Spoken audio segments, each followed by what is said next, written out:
Olá, que a paz do Cristo esteja contigo. Hoje vamos falar sobre o exemplo religioso para as nossas crianças e as consequências disso na sociedade.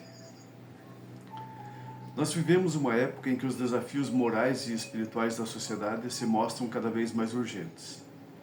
A violência, a intolerância, o egoísmo e o materialismo parecem crescer, muitas vezes ofuscando os valores essenciais que deveriam guiar a humanidade. E frente a esse cenário, surge uma pergunta que ecoa entre os educadores, entre os pais e religiosos.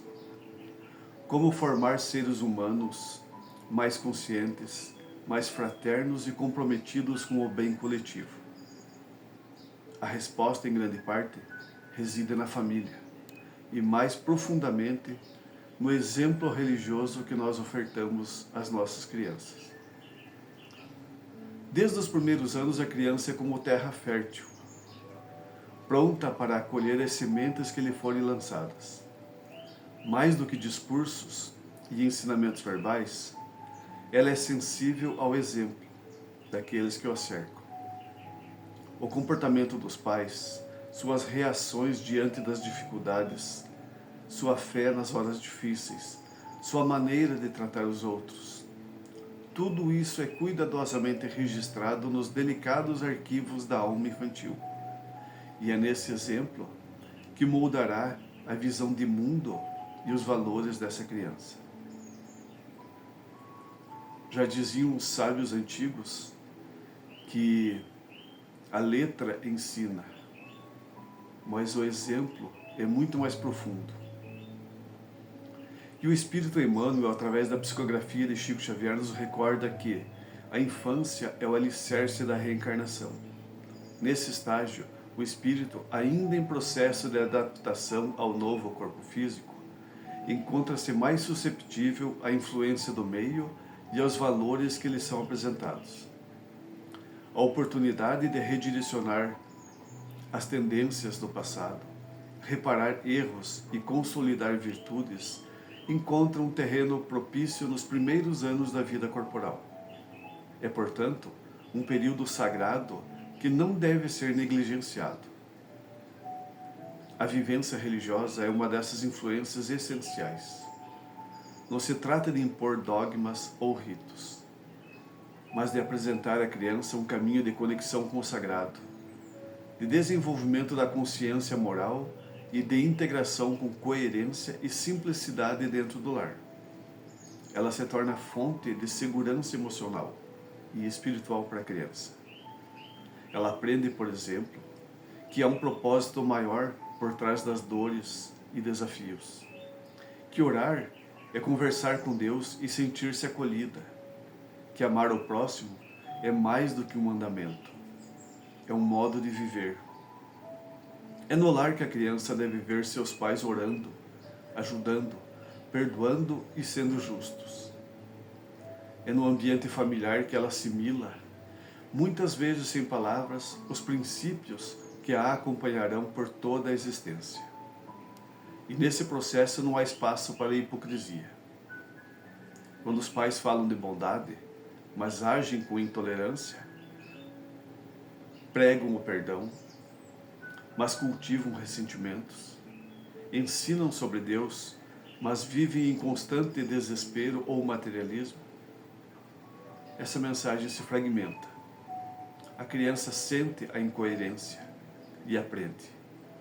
Muitas vezes a desconfiar da espiritualidade, acreditando que a religião é uma formalidade e não um compromisso real com a transformação interior. Joana de Ângeles, benfeitora espiritual e voz sábia da espiritualidade, afirma que o lar é a primeira escola e o primeiro templo.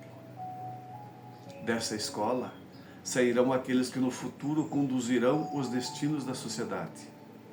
E é no templo doméstico que as primeiras lições do Evangelho devem ser ensinadas, não com severidade ou obrigação, mas com ternura e naturalidade, e, sobretudo, com o testemunho silencioso do bem. As consequências desse investimento moral e espiritual na infância transcendem os limites do lar.